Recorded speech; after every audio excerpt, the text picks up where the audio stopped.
Hello everyone, good afternoon, আসসালামু আলাইকুম। আমি ব্লগস উইথ শিমু থেকে শিমু বলছি। আজকে আমি ঢাকা নিউ মার্কেট এবং দোয়েল চত্বরে একটু ঘুরবো এবং টুকটাক কেনাকাটা করব, আর সেগুলোই আপনাদের সাথে শেয়ার করব। আশা করি ভিডিওটি অনেক বেশি ইন্টারেস্টিং হবে, আর এও আশা করব পুরো ভিডিওটি জুড়েই আমার সাথে থাকবেন।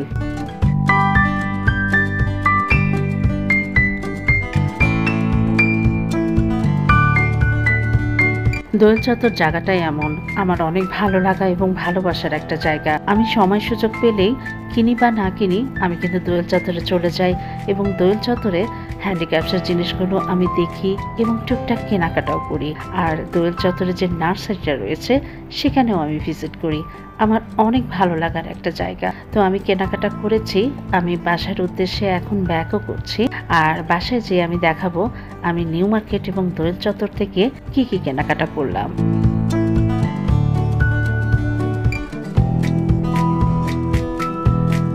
আমি কিন্তু বাসাতে চলে এসেছি, আর বাসাতে এসে আমি দৌড়ে কিন্তু আমার বারান্দাতে গিয়েছিলাম সদ্য ফোটা আমার লিলি গাছের ফুলগুলো দেখতে। আর লিলি গাছের ফুলগুলো দেখেন এইটুকু সময়তে কতটা নির্জীব হয়ে গেছে। তো আমি গাছগুলোতে এখন পানি দেব, আর তারপরে আপনাদের সাথে আমি শেয়ার করব আমি কি কি কেনাকাটা করলাম।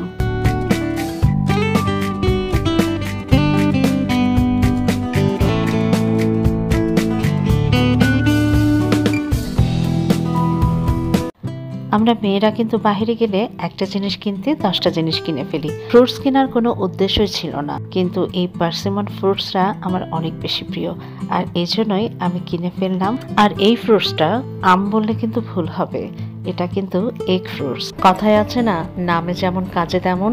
এগ ফ্রুটস নামটা যেমন, খেতেও কিন্তু একদমই ডিমের কুসুমের মতোই। ঢাকা দোয়েল চত্বর এবং নিউ মার্কেটে আমি যখন গিয়েছিলাম তখন আমার দেবরানীকে আমি সাথে নিয়েছিলাম। আমার দেবর এবং দেবরানী ওরা সিলেটে থাকে, আর ওরা 2 দিনের জন্য এসেছিল, তাই ভাবলাম ওকে নিয়েই যাই। আর ওই যে বললাম মেয়েরা একটা জিনিস কিনতে 10টা জিনিস কিনে ফেলে, আমি কিছু সবজিও কিনে নিয়ে আসলাম। আর আমি আসার সাথে সাথে আমার দুষ্ট কাব্য বলছে ও চিংড়ির পা খাবে, তো চিংড়ির পা গুলো রেডি করছিলাম ওর জন্য, জাস্ট একটু ফ্রাই করে দিব, আর বাজারগুলো একটু গুছিয়ে নিচ্ছিলাম। আর আমার দেবরানী আমার সাথে গিয়েছে, ওকেও টুকটাক গিফট কিনে দিয়েছি, সেগুলো আপনাদের সাথে শেয়ার করব। বাজারগুলো গোছাতে গোছাতে আমার দুষ্ট কাব্যর চিংড়ি পা ভাজিগুলো রেডি হয়ে গেছে।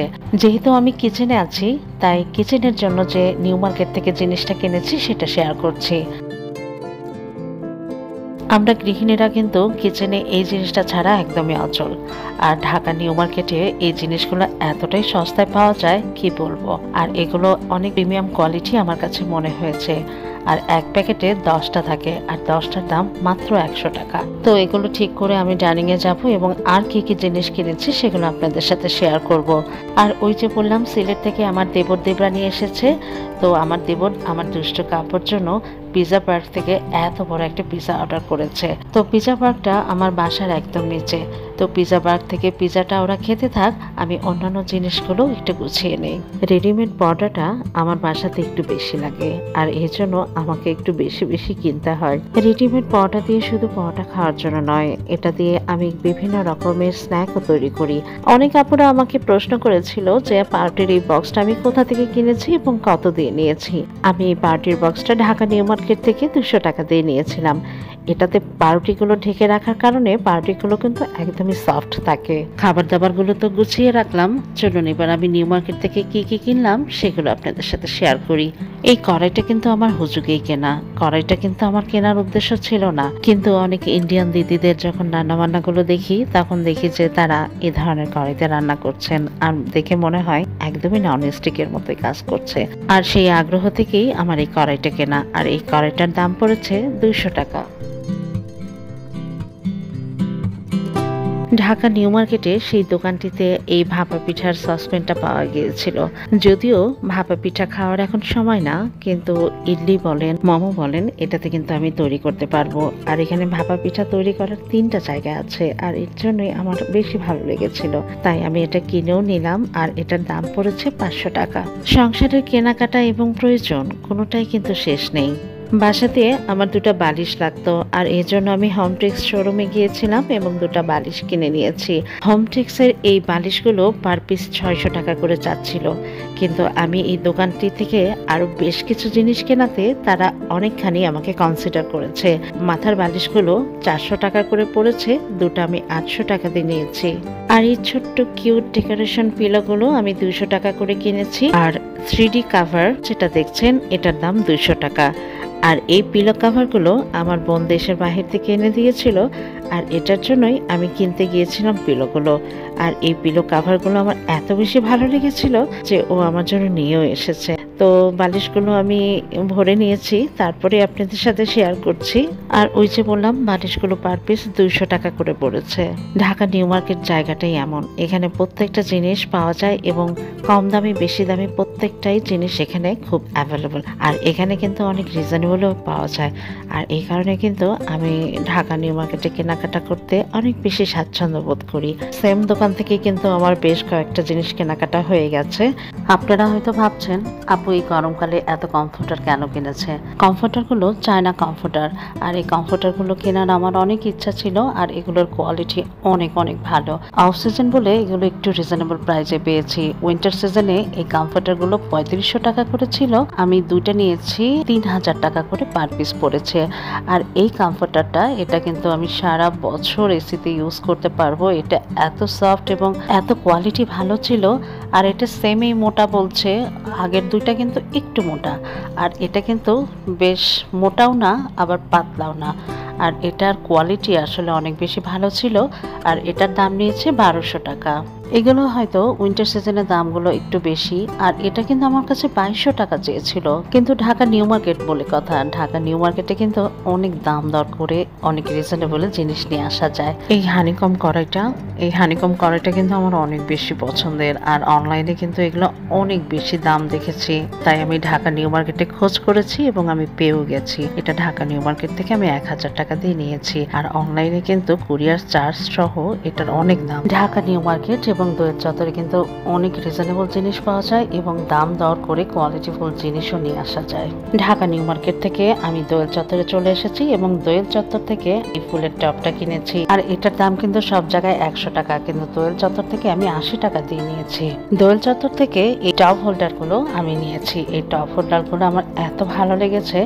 এর আগেও কিন্তু দোয়েল চত্বরের ভিডিওতে আমি দেখিয়েছি, আমি টপ হোল্ডারগুলো একটু কালারফুলগুলো কিনেছিলাম। ঢাকা নিউ মার্কেট এবং দোয়েল চত্বরে কিন্তু দাম দর করেই কিনতে হয়, কারণ এরা কিন্তু অনেক বেশি প্রাইস চায়। এই টপ হোল্ডারগুলো অনেক দাম চেয়েছিল, কিন্তু আমি দাম দর করে 3টা 500 টাকা দিয়ে নিয়েছি। দোয়েল চত্বরে গেলে আমার ভালো লাগাটা অনেক বেশি কাজ করে, কারণ এখানে হ্যান্ডিক্রাফটসের এত ভালো ভালো জিনিস পাওয়া যায় এবং এত কোয়ালিটিফুল জিনিস পাওয়া যায়। আর এই ফ্লাওয়ার ভাসটা কিন্তু আমার অনেক ভালো লেগেছে। আমার ছোট সাইজগুলো আছে, কিন্তু এই সাইজটা আমার ছিল না। আর এই সাইজটা আমি 200 টাকা দিয়ে নিয়েছি। এগুলো কিন্তু আরো অনেক বড় বড় সাইজ পাওয়া যায় এবং অনেক কালারেরও পাওয়া যায়। আর এই ছোট্ট কিউট বাবুই পাখির বাসাটা, এটা আমার এত ভালো লেগেছে, আমি এটা 150 টাকা দিয়ে কিনেছি। আর অনলাইনে কিন্তু এগুলো অনেক হাই প্রাইস। হ্যান্ডিক্রাফটসের জিনিস আমার বরাবরই প্রিয়। যারা আমার রেগুলার ব্লগ দেখেন তারা তো দেখেন হ্যান্ডিক্রাফটসের জিনিস আমি কত ধরনের কিনে থাকি। ফুলের ঝাড় রাখার এই ছুরিটা আমি 250 টাকা দিয়ে নিয়েছি। দাম বেশি চাই, কিন্তু আমি দাম দর করেই কিনেছি। আর এগুলো যখন আমি ডেকোরেশন করব অবশ্যই আপনাদের সাথে শেয়ার করব। এগুলো অনলাইনে কিন্তু অনেক দাম, কিন্তু দোয়েল চত্বরে কিন্তু অনেক রিজনেবল প্রাইস। আর এই ওভাল শেপের ছুরিটা আমি রান্নাঘর ডেকোরেশনের জন্য নিয়েছি। এটার দাম 250 টাকা চেয়েছিল, আমি মাত্র 150 টাকা দিয়ে এটা কিনেছি।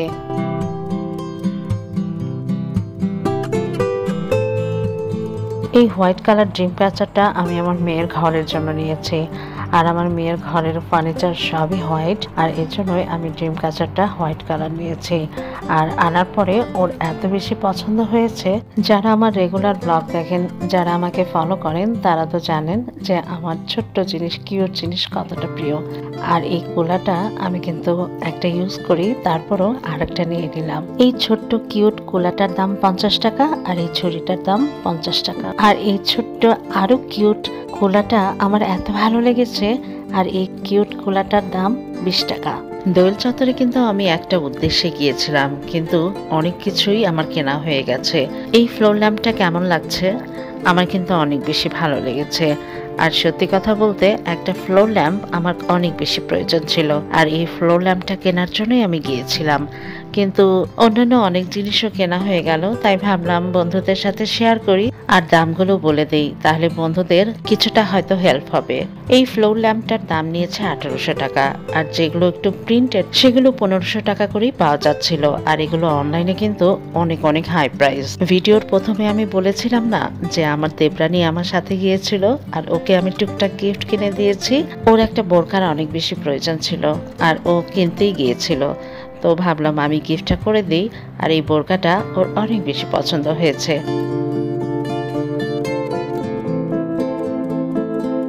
সাথে একটা ওয়েস্টার্ন ড্রেসও নিয়েছে। কাশ্মীরে ও ঘুরতে যাবে আর এ ধরনের ড্রেস ওর দরকারও ছিল, তাই ভাবলাম একটা কিনে দেই। আর এটার সাথে যে প্যান্টটা ছিল, এই প্যান্টটার ডিজাইনটা কিন্তু অনেক সুন্দর ছিল। প্যান্টটা আমারও অনেক পছন্দ হয়েছে। আমার দেবরানীর বেশ কিছু কসমেটিকও লাগতো, আর এই কারণে আমি আর আমার দেবরানী মিলে বসুন্ধরাতে চলে গিয়েছিলাম। বসুন্ধরা সিটিতে কিন্তু কেনাকাটা করে অনেক আরাম পাওয়া যায়, কারণ বসুন্ধরা সিটিটা অনেক গোছানো এবং সাজানো আমার কাছে মনে হয়। আমার দেবরানীকে night cream, day cream, soothing gel, face wash অনেক কিছুই আমি কিনে দিলাম। এতক্ষণ আমার এই ভিডিওটি যারা দেখেছেন তাদের অসংখ্য অসংখ্য ধন্যবাদ। আর যারা নতুন তাদের রিকোয়েস্ট করব আমার সাথে থেকে যাওয়ার জন্য। ধন্যবাদ।